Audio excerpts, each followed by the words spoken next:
All right, hey, I'm testing out some recording scripts here for FFmpeg recordings, not live streams, although if you change the output file to an rtmp URL, that might work too, but these are for live, quote-unquote, local recordings without OBS Studio, just only FFmpeg.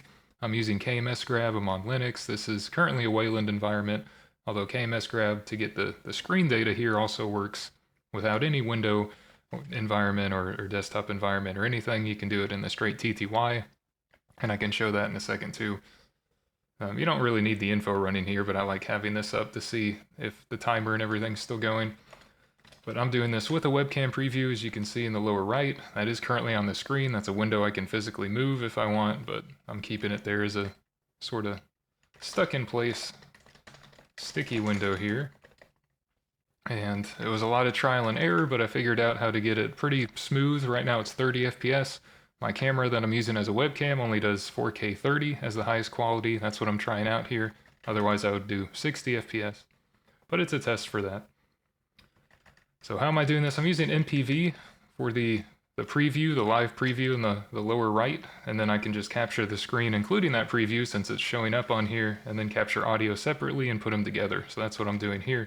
So I'm using MPV for the preview. You could use FFplay or VLC or some other thing to get a window up.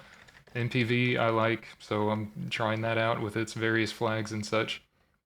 So I have a 4K image coming in for my dev video 0 file here. I'm cropping that to a window that's offset a little bit from the top left to cut off some of the left and right, some of the top of the image. I'm scaling that down to a 900 by 600 window. Without keeping the aspect ratio, I could mess with this, so I didn't have to do that, but I haven't done that much testing yet. Flipping it horizontally with video filters, which passes on to FFmpeg, which is what this uses under the hood anyway. But H-flip so that, if I look to the left, I'm looking to the left down here, otherwise right is right. So normally it's mirrored because the camera's looking at me, right? It's reversed, but you can flip that around. And I'm saying, hey, I want you to give me hopefully a consistent 30 FPS here, duplicate or drop frames if needed, but this is pretty much a constant 29.97, whatever the power line is, the NTSC frequency is what's coming out. I'm using an Elgato Cam Link 4K, so that passes basically only a 4K size screen only at 29.97 FPS, so I don't have to mess with the video size or other things. You may have to if you have a different, like a USB webcam or something. You might have to specify some more things, maybe pixel format and such. It's coming over as, I think, NV12 or YUV12 by default. Okay, no full screen, so it goes in a window by default. No audio, along with a low latency and untimed settings. For MPV specifically here, if you do low latency profile and untimed with no audio, it should be basically as real time as it can get. There is still some latency involved if you do a live preview here, which I compensate for in the audio by having a small delay to line up a little bit better. But the video for Linux 2, v4l2 is the driver that's used to access these sort of webcam displays here, this video input, however you want to call it. But that's basically it. Really quiet, just suppresses a bunch of terminal info, but still takes input from the terminal as needed. Put that as a background job. I'm using Sway for my window manager for Wayland. No desktop environment, just Sway, no title bar or anything, no window titles or anything. Just, I usually have one application full screen, so it's minimal and works for that. So this basically gets all the windows that are open, and then I search for the open app ID for MPV, which is starting the webcam. And until it picks it up, I'm just sleeping. Normally it takes about 0.1, 0.2 seconds. This is just the default I saw a guy use online, so I'm doing that. And then I get everything, which right now is only one window, but I get everything with that app ID of the program that's running it, and I move it into the lower right. These are arbitrary numbers, but that just ensures the top left and the size of the window at 900 by 600 lines up on this sort of Vim line here. And the small bar on the left where the font size for the terminal Vim doesn't fully encompass the window, I have a small gap at the bottom and the right, so I'm just lining that up too. So hopefully it's reasonably lined. And you can see it's a live MPV window, right? It has the thing down there. The on time, I don't know where that comes from. It hasn't been on for 5 hours, but I think that's just from the camera being connected to the wall, something like that. Sticky enable for sway just ensures that it's on top of all the windows. So if I go to a separate, workspace or anything, it ensures that everything is still on the top. The window's still on top of everything there. There's issues on the browser if I do like Firefox or something and I click, sometimes if I click within a window or I do a search and click, the window will disappear, but I think I have to start the browser after I start recording and it's okay. If I start recording after the browser's open and then I do something, then it's not okay. I don't really know. It's a little bit iffy like that. And then focus, this just defocuses the window so that when I get to the recording step, you see I have sort of input in here. It opens this up and then brings the input back here. So if I press Q or something, it doesn't close the open webcam preview.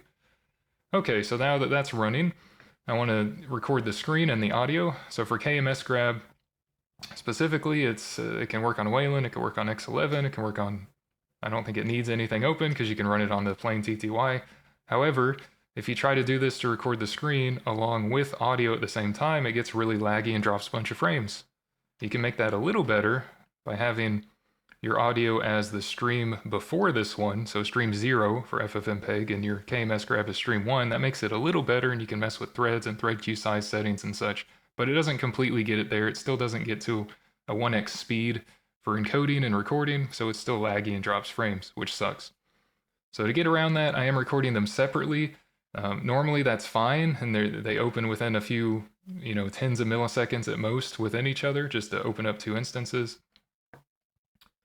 However, if you're trying to record a webcam at the same time, the amount of latency introduced by taking in the webcam and then, presenting it on the screen and everything, that does take up a little bit of time, so I do have a delay there to compensate so that it lines up with, my mouth movements and stuff. It's not weird. So normally these are perfectly in sync. The delay is not in sync for this, only because I'm running a camera preview at the same time. Okay, but Kmsgrab, I'm using VAAPI device. I have an AMD GPU, which doesn't work as well as others for this kind of stuff. And for Wayland, Kmsgrab was the only thing I found to do screen recording because X11 and others didn't work. So, okay, this is my sort of DRM device for video acceleration, the VA and VAAPI. To grab from the screen here, the 2D plane or whatever that it's grabbing the pixel buffer from, you specify the other card, the render D12 whatever card is for video acceleration. This card 1 or card 0 by default is for grabbing the screen data from. So you can encode the data or decode it with video acceleration on this device, but this device is where the screen data is from. And this -I dash is just a placeholder sort of input for Kmsgrab to use. You don't specify an actual input here.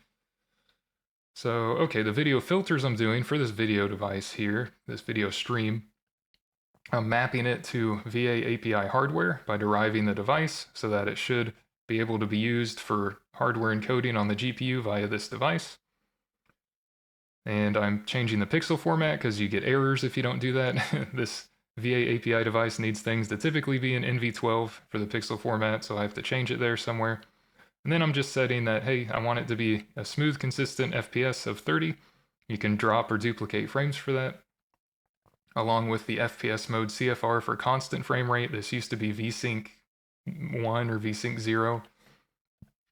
But with this sort of FPS option for constant frame rate FPS mode, along with this FPS video filter, along with taking frame rate 30, it sucks you have to define it in 3 places, but that normally makes it pretty consistent for 30 FPS. Now the video codec, I'm doing VAAPI. I'm using HEVC because H.264 still gave me stutters with the webcam preview and recording everything. HEVC is perfectly smooth, so it's fine. So that's why I'm going with that. It's kind of arbitrary. I'd rather maybe use H.264 for everything, but it doesn't matter. This is the one that works and doesn't drop any frames for me on my setup. I could use AV1 as well, but I've found I don't know the right parameters for it, because right now if I try AV1 it just makes everything extremely pixelated and extremely low quality, extremely low bitrate, and it just ruins the picture quality. HEVC works, so that's what I'm going with right now. The pixel format VAAPI is maybe the default. It's kind of arbitrary. You don't necessarily need this, but I saw an example online use it, so maybe as a placebo effect it feels like it runs smoother. But that just converts for the VAAPI device when it's encoding. Then I'm trying for a constant quality of 18, which is quote-unquote visually lossless, I've read, at least for the CRF, but this video encoder HEVC VAAPI didn't use CRF, I don't think, so I'm using the QP value instead. So this just sets constant quality of 18, which is hopefully visually good enough. So I'm recording that to one file, the screen and the preview, and then I'm recording the microphone to a separate file because if I do it within the same FFmpeg instance, it lags to all hell and back, so I have to do it separately and then combine them after. The hide banner just hides the version info, the -v quiet hides the runtime information. I'm not doing v quiet for the screen, so that when I'm recording I get this line here, so I know it's still going and I know the relative quality and time. But other than that, you would hide all of that info with -v quiet. For the microphone, I'm using ALSA here. I had to use plug HW instead of just HW, probably because I have a USB audio interface, counts as a plug-in device, so I had to use plug. And I got the device from using whatever A-Play list devices or something like that, but it's the USB on my setup is the third card, so I'm using that. Mono sound, 48,000 Hertz, which is the default, you don't have to set that. Pulse works as well, and you can use Pulse with ALSA inputs, but I'm using just plain ALSA because that's consistent and also works within the TTY if I don't have Pulse or a Pipewire or anything running. Normally I have Pipewire running, and ALSA is routed through that anyway. Okay, so for the audio filters for this, I need a delay. It seems like around 150 is pretty good, and it lines up with the webcam preview and the latency introduced from doing that at the same time. If you don't have any webcam here, if you're just recording the screen and the mic, then you don't need a delay at all. It should be basically the same as this, because these are started within a few milliseconds of each other. But I also wanted to try out FFmpeg only for video and audio filters not available with an OBS or another environment. If you're not passing on something from a DAW, you don't have a hardware setup and you just want to do it all in software, this is, for me, a more portable way of doing it now, because I can take this and put it wherever in any environment. Okay, so I'm just checking, basic high and low pass filter to bound the frequencies a bit, so, the stuff that you can't hear anyway, and the stuff that only your dogs can hear, we don't worry about that, so we take that out of the mix. I'm using an expander, which is the gate with range equals 0. Some of these decibel values are only they're on a logarithmic scale, so this is like -60 dB or something, because the Shure SM7B is a very quiet microphone, even boosted with a cloud lifter or a FET head, and turning the gain up on the audio interface is still very quiet, and it depends on your setup and microphone position and everything. I have it slightly farther away and up a little bit from my mouth because I have a lot of mouth noise and sibilance and such I'm trying to keep down, and that reduces the signal as well. But regardless, so these attack and release are in milliseconds. We have a knee. I could do makeup gain here with a makeup parameter. The reason I am not doing that is because I found it works a little differently than how I'm used to, which is just a fixed dB plus or minus. So I found it's a little easier to go more granular and just introduce like a gain filter with the volume filter here. So I'm just adding a plain increase of 16 dB with a simple fixed precision, which is just, it's going to add 16 dB to the signal coming in.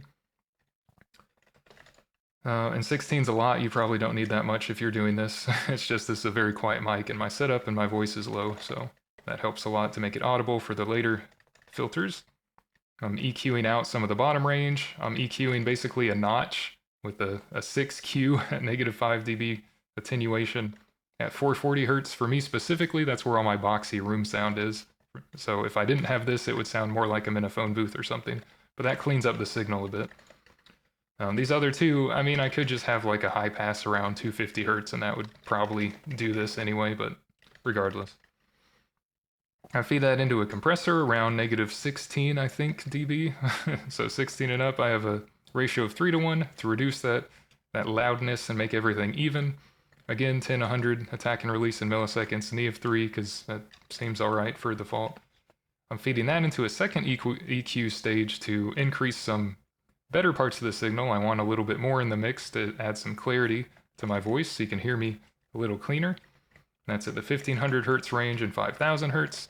And I'm also adding a high shelf around 9000 Hertz and up, or 8 to 9000 and up. Add a 1Q here, because that adds in a little bit of air, or whatever they call it, air sparkle or something. It adds some higher frequency dynamics in there. It just sounds a little better for my lower monotone voice to add some highs in there. I do, as a disclaimer, I do have the switches on the back of the Shure microphone on, so there's like a treble or a mid-range boost that's on the mic, and there's a low pass roll-off or basically a high-pass filter as well built on the mic, which is about 300 to 400 hertz and lower. It lowers that. So I have both of those on, and I still have to do a high pass, and I still have to do some of this stuff for my voice and setup. So keep that in mind. It's very specific. I'm feeding that into a de-esser because along with these higher frequency increases, the male voice, I think the sibilance is 5 to 6K around that range. So I'm increasing that here. So I just want to reduce any S's that get through if I'm especially sibilant from, drinking too much coffee and having a dry mouth or something. And the sibilant the de-esser parameters are kind of confusing. This is like an intensity range of 0 to 1, but it really means the sensitivity that it picks up your S's that it needs to reduce. And the M is a maximum or a magnitude of reduction of the treble frequencies, the higher ranges, if it were to pick up the S's here. There's also a frequency that is set to 0.5 by default, which is how much of the original mix is coming through, I think. And there's, if you want to pass in the de-est signal, which is the O for this S, or the est signal, which is an E, if you want to check that the S's are coming through and being taken out. But I'm doing that. I'm passing it into the declick filter just in case it reduces some bad keyboard noises I'm typing, or maybe it reduces a little mouth noise or something, so I can not use izotope plugins if I don't need to and ruin the signal more. But regardless, that's an example filter chain I'm using if I sound all right. And the microphone and its switches are on for hardware. The Focusrite audio interface just has the gain at like 3/4 of the way. If I max it out, it gets a little too crunchy, and it's not great. But okay, the audio signal coming in from my audio interface, it comes in as signed 16-bit, so I'm just keeping that the same so it doesn't really have to do any encoding work. By default, I think it uses lib Vorbis or Opus or something here by default, but I'm just making it plain PCM for less work for the encoder to do, and writing it to another file. So if this is running, you can see it's running here. I can just press Control-C, and it'll end everything that's running. I need to move this to 2 and not do this. It's annoying me. Muscle memory's off. This is in workspace 2, this is in 1, but I can just press Control-C and it'll run everything. It'll end everything, rather. If that doesn't happen, or if you just want to put everything in the background and not do this here, as like a bash script, or this is just a shell script, yeah. So if you want to end everything and you don't want to do this, you can put it all in the background and then just have something to, get rid of the processes that are running. So I have another thing, if I have a runaway process, or sometimes FFmpeg doesn't start up depending on the parameters, and your CPUs are going wild and the fans are going wild, you just want to kill that, then I have a script to do that. So that's just the kill-9, kill it with fire, and end this stuff if you need to. So that's all that does. And to combine everything after, since I'm compensating for the delay by adding that 150 ms A delay filter for the audio, I don't have to line it up and re-encode anything after. So if I just want to combine everything, then I can do so here and then have the file go on to be video edited and stuff later. And that's really easy. You can just copy the video and audio codecs with this -C copy. So I'm taking in the 2 files that I'm writing currently. The streams are 0-based indexing, so for the first stream I'm taking the video portion, and the second stream for the mic file I'm taking the audio portion, and then I'm just copying the codecs for those together. I'm concatenating them, well, that would be one after. I'm merging them into a final file according to whichever one has the shortest duration. So if the microphone file ends like 50 ms before this file because it was started after, then I'm just going to take the shorter duration, and that'll be the length of the overall file. The -Y for all these things just overwrites this file if it exists. Otherwise, you'll get a prompt that says overwrite, yes or no. -C copy just copies the video or audio codec, else you can copy only one of those if you do codec copy or a codec copy. If you have to re-encode the video or the audio, then you'll want to not do both at once. But this is basically instant when you run this, so that's an easy way to do it. If you're doing something else and you want to mess with the image or re-encode it, then you'll have to re-encode it. So, okay. And I do have to re-encode if I want to record like on the TTY, if I want to have a webcam preview, because FFmpeg has a frame buffer device you can input or output to, but you can't really do other things while you're doing that, and it's not great. So I haven't found a way to get a live webcam preview on the TTY with the frame buffer device. Maybe there's a different way of doing things. But regardless, this is how I'm recording without OBS or anything else. It's an example for a 4K 30 setup. It should work for 60 FPS. My camera just doesn't have that as an option for me right now. And yeah, it's with HEVC, not H.264 for my setup. For some reason, it makes it perfectly smooth, so that's cool. But Kmsgrab also works to just capture from the GPU regardless of your environment, so you don't have to be in X11 or Wayland or anything. You can be in an environment with only the TTY, for example, if you don't have a window manager or desktop environment. So I can show that too. All right, and this is recording on just the plain Linux TTY. If I do, was it Control-Alt F2 or 3? Yeah, so that's TTY2. I'm on TTY1 right here. I have the same output from the FFmpeg script. I have a mouse. I'm using GPM or general purpose mouse and it's running as a background service. So when I log in, I get a block cursor by default, and I can use it as a mouse, and it works as normal. I got to log into the second TTY because that's taking up the first one. I can't really do things that take over the frame buffer either. I can do text here, but I can't like show a video on the frame buffer via FFmpeg or MPV or anything, because this sort of has exclusive access. That is one thing I didn't mention there. So for these, which, yeah, I had it as a comment too. I didn't mention this. For Kmsgrab specifically, it kind of needs root access, or it needs capsysadmin, which isn't great from a security perspective, but it captures the screen, and I'm the only one using my computer, and yada yada. I'm not going to argue security stuff because I don't know what I'm talking about, but if you have the setcap command, or you get it, it's setcap capsys cap underscore sys underscore admin plus EP, whatever that means, and to your path for FFmpeg, or you can use which FFmpeg to get the path, and yeah. So you need that, or you have to run this as root to be able to access the screen data for Kmsgrab. That's something I forgot to mention. The other thing was for the mouse, which I brought that up because I have the GPM here, and that's specifically for Wayland or other things. For Kmsgrab, grabbing the screen for hardware, you might not see your mouse cursor. Of course, right here I have a block and not a mouse cursor, but I did have one earlier in the Wayland recording. And I need to use a software cursor for Kmsgrab to pick it up. So you can't use a hardware cursor. That may introduce latency and drop frames, which kind of sucks. But if you want the mouse visible, you need to use a software cursor, at least for Wayland and at least for Sway. So I have to have an environment variable set when I start up Wayland of WLR no hardware cursors equal 1. You might have a different setup for your stuff for software cursors.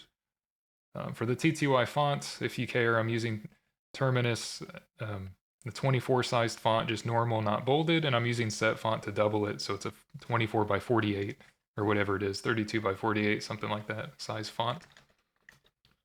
Otherwise, it's too small, and I find 32 by 64 or 64 by 64 to be too big, so I get the just right font size. And I find that the normal looks a little better than the bold for me personally. But regardless, how am I recording on the TTY? I'm doing basically the same thing as for not on the TTY, but since I can't do a webcam preview hardware accelerated to a frame buffer device to show up here and be able to do other things, I'm recording the camera to a separate file, and then I overlay it later in post. So I'm doing what I was doing, but to 3 separate files instead of only 2. And if I record the webcam to a separate file, here using another FFmpeg instance, I don't need to add an audio delay, because these things are basically all within a few milliseconds of each other from starting up here. And sorry, I need to quit doing that because you can't read it with this color scheme. This is gonna look, I guess, ugly, but that's all right. We'll use the default. Here's what the default looks like for Vim. It's a little garish, but it's high contrast, so that's fine. It's colorful. I think the highlight still looks kind of ugly. It's just reversed. Whatever, I won't highlight things. I don't have a laser pointer or anything, so okay. I'm recording the webcam to a separate file, and if I do that, there's no audio delay. I don't have to add in an A delay filter for the audio down here for the mic. So that's all. But I'm trying to get reasonably close to what I was doing with the MPV, the live preview, but it's not live, it's recorded to another file. But I'm still flipping the image, I'm still cropping the same way, scaling the same way. I'm uploading to the hardware because I'm specifying the VAAPI device. So all of these filters are on the CPU, unfortunately, but then I upload the frames to the GPU, and I still want a consistent 30 where possible. And I'm using, for the webcam, H.264. This doesn't really matter. What I use for the webcam, it's okay, as long as it's an NV12 for the, yeah, I set the pixel format here, NV12 for the VAAPI device to use. For Kmsgrab, I'm still using HEVC because for Kmsgrab, H.264 still drops frames, and AV1 ruins the picture quality. So again, HEVC, for me, works fine as a Goldilocks solution. It's just right. It makes smooth, consistent frames for the most part. Okay, but other than that, these are the same settings that I was using in the other thing, and the only difference for the audio is that I do not need the A delay filter here to start off with. In Wayland, it's about 150 for the live MPV webcam preview, and here it's basically synced up fine, so I don't have a delay. And I end it the same way with Control-C. On the other TTY I would switch to. So my windowing system is not Tmux, my windowing system is switch TTY. But I also can't look at the other video, for example. If you want to look at a video and you have MPV, for example, on the frame buffer here in the TTY, you can do that, and it'll give you like a white flash before it starts playing the video, so you can do video output DRM, and that'll get rid of that white flash and won't use it. I have ALSA, normally I do Pipewire, and I have to specify ALSA as well, but that'll run the video. Here it will not because I'm using the GPU. It'll run the audio, but it won't display on the frame buffer because there's sort of exclusive permissions over here. If I set to run it with root permissions, I think it'll probably mess up, so I'm not going to do that right now. But that's normally how you can play videos on the TTY. You don't need any setup for that, which is cool. It'll play it full screen though, it won't window it. You can preview your webcam in a window, quote unquote, by specifying a square to put it into on the frame buffer, using the frame buffer device and dev FB0 or 1 or whatever you have with FFMPEG. However, that also messes up if you want to display text and things going on at the same time, so that's why I'm not doing that. I don't have a good solution for a live preview visible on the screen while I'm doing this. If you know of a way to do that, cool. I want to try that out, and that sounds cool, but I don't have a way of doing that.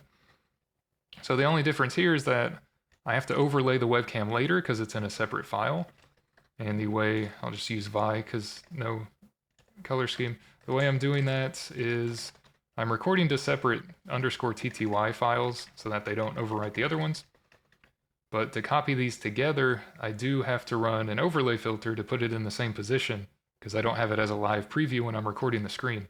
So to do that, I'm still mapping the same audio here, but the video codec I need to specify because I have to re-encode, and this is CPU encoding. There is a VAAPI overlay filter, but on my setup or FFmpeg version or whatever, it doesn't work. If I get the parameters correct and I use overlay VAAPI, I get an error that says VAAPI does not have an overlay filter, which makes no sense because it obviously does, but it doesn't work on my version for whatever reason. So I have to encode on the CPU, which is slower, but probably higher quality. I don't really need the FPS filter specified here. I just did that because I was worried that it wouldn't still be smooth and consistent, even though all the video files are coming in with 30 FPS. So you don't really need that here. I'm just doing an overlay for the webcam. I'm using X264, which I found is the fastest. That doesn't mean highest quality. It just means the fastest for me right now if I want to combine everything. CRF18 to sort of match the others, and mess with these other settings as you need to. But when I write that out to the file, it works. This runs at about between 3.9 to 4.2x speed with this specific, just plain no quality settings, just CRF18 when I'm overlaying my files, and they're all 4K 30. So it runs at about 4 times the speed of the video. So if you have, for example, a 1-hour video, it would run at, that's 60 minutes, it would run at 15 minutes to complete this encode. 64 divide print is 15, yeah, 15 minutes. So that's the only difference that I have here, is just you can record and have a webcam technically in the TTY. You can record everything at once, you just have to do separate files and combine them, at least for my setup. But yeah, hopefully that's somewhat explanatory, enlightening, whatever. I'm not going to say entertaining because it's not, but maybe you learned something or know that, yeah, you can do things without OBS, and even in the TTY, you can record the screen. If you don't need audio at the same time, or you have a better way of syncing it up, then you can use, there's terminal recorders out there that are very lightweight and just record basically your input and output from the terminal. It's not recording like video frames, and that may be a better solution for you, especially if you don't need audio. You don't need this whole setup. But for me, this is cool and keeps it consistent with the other scripting for FFmpeg. And yeah, so if you want to see TTY stuff, I can do that if you want. It's interesting. It's extremely low bit rate. Of course, my other recordings are too. So if YouTube messes these up, I apologize. I don't have control over their compression codecs because I'm feeding them 4K footage and the bit rate's like 3K at most. But I mean, that's on their end, how they re-encode, more so than my end, because my source footage looks fine and there's giant swaths of the same colored pixel, or here basically zeros for black. So yeah, it's going to be a very low bit rate by nature of video compression standards and encoders. But anyway, I'm rambling, sorry. I guess general updates, I might make like a line editor or even like a VI subset kind of editor coming up, maybe in C89, just to go old school, I don't know. I have interest in making my own tools and having a more minimal setup, not for the sake of productivity, but for learning, and so I'm not so dependent on external software. So that's also why I went with FFmpeg, to use its filters that aren't available elsewhere, so I could have less dependence on third-party plugins for DAWs and stuff, for, you know, video audio stuff. And also just have a more portable script, and so that I have less dependencies. I don't necessarily need OBS. I can just port FFmpeg, or not port, but use it on whatever setup and have a consistent experience as long as the lib AV filter and other libraries are installed with it. So my own software, I have interest in making maybe a C99 sort of subset language and stuff like that, and then making editors and maybe getting back into OS Dev or other things in the future. So I'm still thinking it through. I got to get through some deadlines at work that are coming up, and I've been very busy this year. That's not an excuse. I'm just, if I seem, I don't know. I always have the raccoon eyes and stuff because I'm always tired, but being an adult is just being tired forever. So regardless, I'll try to get back and release some videos here, and I'll try it with FFmpeg. We'll see how this one ends up, for example, and I can use this going forward and tweak audio and other settings as I need to. So yeah, if you have suggestions on video audio filters on this setup, on ways to improve, please let me know. I'm happy to do things or test them out with what free time I have. And yeah, I'll see you on the next one. Thanks for watching. Take another sip of coffee and cheers.